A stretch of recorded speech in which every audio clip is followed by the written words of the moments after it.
অ্যাস্ট্রোলজিতে সবথেকে difficult house বা dangerous house হলো আমাদের 8 হাউস। তো এই 8 হাউস থেকে আমরা কি দেখি? 8 হাউস থেকে আমরা দেখি আমাদের পেন, আমাদের স্ট্রেস, প্রবলেম সব আমরা 8 হাউস থেকেই দেখি। তো এবার দেখতে হবে যে 8 হাউসে কোন প্ল্যানেট এসে বসে আছে এবং সেই প্ল্যানেটটি কোন ঘরের মালিক। ধরুন এই 8 হাউসে আপনার 2nd লর্ড এসে বসে আছে। তাহলে আপনার প্রবলেম কোথা থেকে আসবে?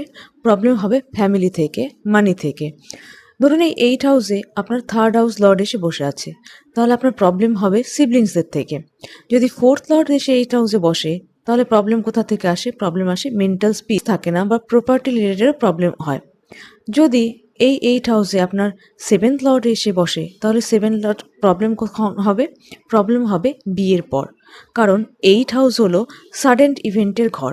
তো বিয়ের পর এখানে প্রবলেম হতে পারে। এই 8 হাউসে যদি 10th লর্ড এসে বসে থাকে, তাহলে যতক্ষণ মানুষটি তার এই 8 হাউস রিলেটেড কাজ না করবে, ততক্ষণ তার লাইফে প্রবলেম আসবে, অর্থাৎ তার কেরিয়ার স্টেবল হবে না। কারণ 8 হাউস রিলেটেড কাজ না করলে তার কেরিয়ারে বা প্রফেশনে চেঞ্জ হতেই থাকবে।